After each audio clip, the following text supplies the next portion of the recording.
Graça e paz, meus irmãos. Um bom dia a todos e que Deus abençoe cada um dos irmãos. Amém? Espero que todos estejam bem. Hoje, irmãos, daremos continuidade na leitura e exposição do livro de Lucas.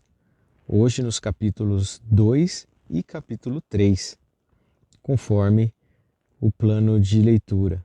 Amém? Em Lucas 2, dos versos 1 a 6, vemos que cada homem se dirigiu à localidade onde era conservado o registro de sua família paterna. De acordo com os costumes romanos, todos estavam obrigados a isto, alistando-se para o recenseamento na localidade de sua família. Os costumes judaicos modificaram a exigência legal, ou seja, irmãos, requerendo que cada qual se dirigisse à localidade onde estava registrado a origem, relativa a seu ancestral, e não ao local onde residia atualmente. Esse recenseamento romano consistia essencialmente em duas partes. Primeiro, a declaração dos nomes das pessoas, sua ocupação, esposas, filhos, servos e propriedades. E, num segundo momento, a declaração do valor de suas propriedades, do dinheiro e outros recursos com que esperavam contribuir para a manutenção do governo, o fornecimento de homens para exército e também dinheiro. Em Lucas capítulo 2, do verso 7 ao 20, vemos a descrição sobre o nascimento de Jesus. Após isso, o Senhor é apresentado no templo, conforme está escrito em Êxodo capítulo 3, versos 2. Na ocasião, a criança era consagrada ao Senhor, circuncidada e era oficialmente nomeada. Do primogênito esperava-se a consagração e a responsabilidade de maneira diferenciada, assim como está escrito: consagre a mim todos os primogênitos. O primeiro filho israelita me pertence, não somente entre os homens, mas também entre os animais. Êxodo, capítulo 13, versos 2. Os panos eram tiras de tecido enroladas ao redor do bebê para manter os seus braços e pernas seguras. A manjedoura, irmãos, era provavelmente um coxo de alimentação dos animais e é possível que Jesus tenha nascido em um estábulo ou em uma gruta que servia como tal. A estalagem, ao que tudo indica, era um quarto para receber pessoas em uma casa particular ou um abrigo público. E não somente uma grande construção com vários quartos individuais. Após apresentar, irmãos, o menino Jesus, Simeão profetizou para Maria sobre como seria o seu futuro. Ele viria para revelar o sentimento dos corações dos homens e promover uma revolução em Israel e no mundo, como vimos em Lucas capítulo 2, versos 34 ao 39. Além disso, ele deu uma prévia a Maria sobre o sofrimento que a aguardava, este certamente como consequência da missão de seu filho. Da mesma forma, a profetisa Ana, ao ver o menino Jesus, ela dá graças a Deus e diz a todos que ali estavam que ele é a redenção de Israel. Enquanto o tempo passava, irmãos, Jesus, ele crescia e se fortalecia, enchendo-se de sabedoria, e a graça de Deus estava sobre ele, como vimos em Lucas, capítulo 40 ao 50. Nesta idade, irmãos, de 12 anos, Jesus começou a ter uma instrução intensiva, ou seja, a fim de prepará-lo para a chegada da responsabilidade dos 13 anos, quando um menino era aceito na comunidade religiosa como um homem encarregado de cumprir a lei.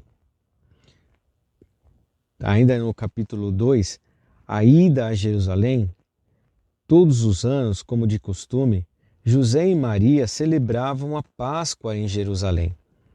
Quando Jesus Cristo estava com 12 anos, algo diferente aconteceu, especialmente quando eles retornaram. O que houve é que, após 3 dias de viagem, eles sentiram uma falta de Jesus. Depois de procurar entre os viajantes, eles resolveram voltar a Jerusalém e o encontraram no templo. Ele estava então, irmãos, conversando com os doutores da lei sobre as Escrituras e todos eles estavam maravilhados com suas respostas. Embora sendo Deus, Jesus Cristo não menosprezava a autoridade de seus pais terrenos, José e Maria, como vimos em Lucas capítulo 2, versículos 51 e 52. Ele era obediente a eles e não lhes causava desgosto. Pelo contrário, irmãos, o procedimento do Senhor, mesmo quando criança, honrava a seus pais. E com isso nós finalizamos o capítulo 2. Iniciamos o capítulo 3, irmãos. Ouvimos falar sobre a pregação de João Batista. Em Lucas capítulo 3, do versos de 1 a 6, lemos que João Batista começou o seu ministério no deserto próximo ao Jordão. Ele era um profeta diferenciado, pois a sua missão era preparar o coração do povo para o ministério de Jesus Cristo. A pregação de João Batista confrontava o povo ao arrependimento, à mudança de atitude, como vimos em Lucas capítulo 3, dos versos 7 ao 14. Algo acontecia de fato. Eles, sentindo o constrangimento da palavra de Deus, perguntavam a João Batista o que deviam fazer. João Batista os instruía no caminho de santidade e os exortava a que dessem frutos digno de arrependimento.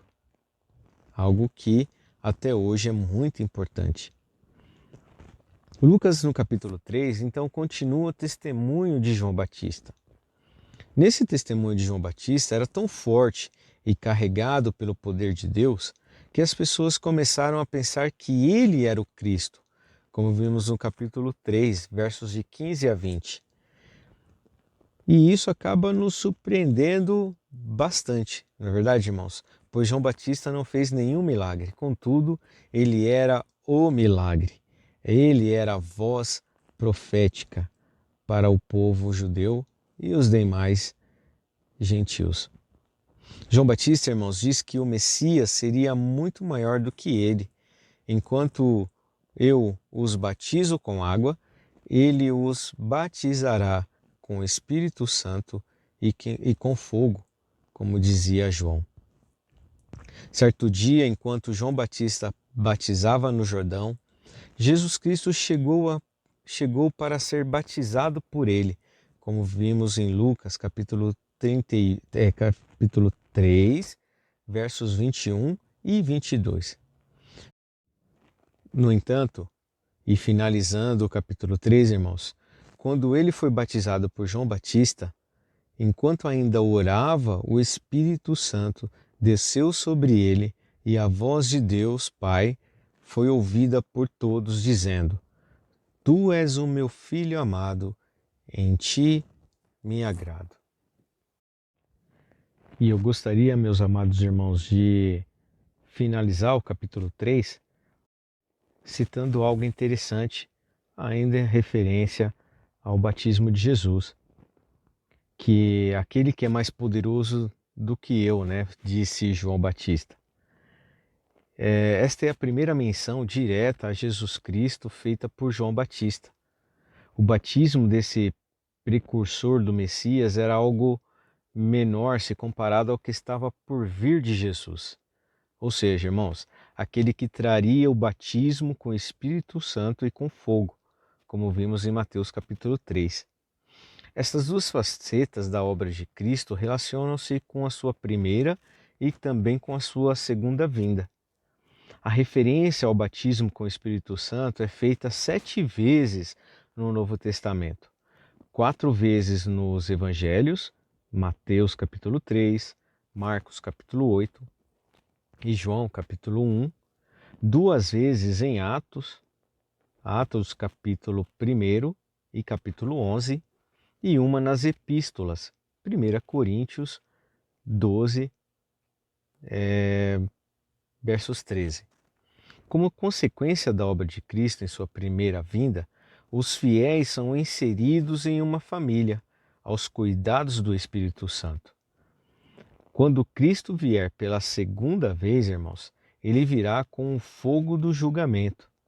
E aí nós temos que notar que nos evangelhos, 2 das 4 passagens paralelas que dizem a respeito à hipocrisia também mencionam o fogo do julgamento.